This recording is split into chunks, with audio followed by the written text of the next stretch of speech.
Bonjour à tous. Nous allons travailler, Inch'Allah, sur cet exemple du premier contrôle du deuxième semestre. Donc, on a la première partie, restitution des connaissances. Et c'est toujours avec 8 points. Première question, définir le terme suivant. أي عارف المصطلح التالي. On a roche volcanique, صخرة بركانية. C'est simple, la roche volcanique, c'est une roche magmatique dont le magma atteint la surface et se refroidit. أي أن الصخرة البركانية هي صخرة صهارية. هنايا الصهارة كتطلع الفوق وكتبرد وكتعطينا صخور بركانية. L'exemple اللي كان عندنا le basalte. Donc, بالنسبة deuxième question, répondez par vrai ou faux. صحيح أم خطأ.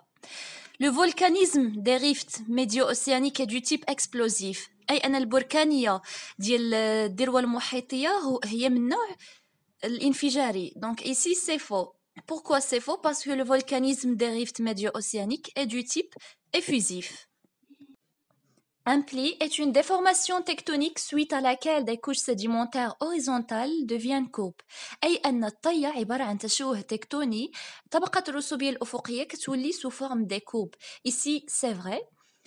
L'andésite et le granodiorite se forment dans les zones de subduction à partir du même magma. أي أن صخرة الأنديزيت والجرانيت هاد صخرتين تتشكلا في مناطق التمر dans les zones de subduction وكتشكل من نفس الصهارة. Ici c'est vrai aussi. Le granit est une roche magmatique non totalement cristalline. Il a une structure microlithique. Donc ici, c'est faux. Pourquoi? Parce que le granit, c'est une roche magmatique totalement cristalline et il a une structure grenue, ce n'est pas microlithique. Troisième question, déterminez le type de chaque pli en utilisant les termes suivants. أي هنا غادي نحطوا المصطلح المناسب في المكان المناسب. Donc ici, on a les types de plis, pli d'acheté, pli faille, pli couché. Donc, premièrement, on a ici un pli faille. Deuxièmement, on a un pli déjeté. Et finalement, on a un pli couché. Deuxième partie, raisonnement scientifique toujours avec 12 points.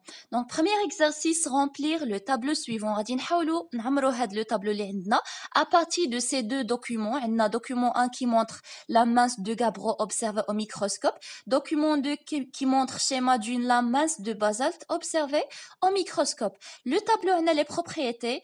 Structure, البنية, type de cristaux, نوع البلورات, taille des cristaux, القد ديال البلورات, type de cristallisation, نوع التبلور. Donc, le nom de la roche, on a deux roches, le basalte et le gabbro. إلا جينا نشوفوا le basalte, la structure du basalte est microlithique. البازالت لديه بنية ميكروليتية. إلا جينا نشوفوا في هذا لو دوكيومون هذا les types de cristaux, نوع البلورات, كنلاحظوا بأن le basalte est constitué de pyroxène, d'olivine, feldspath plagioclase et pâte vitreuse.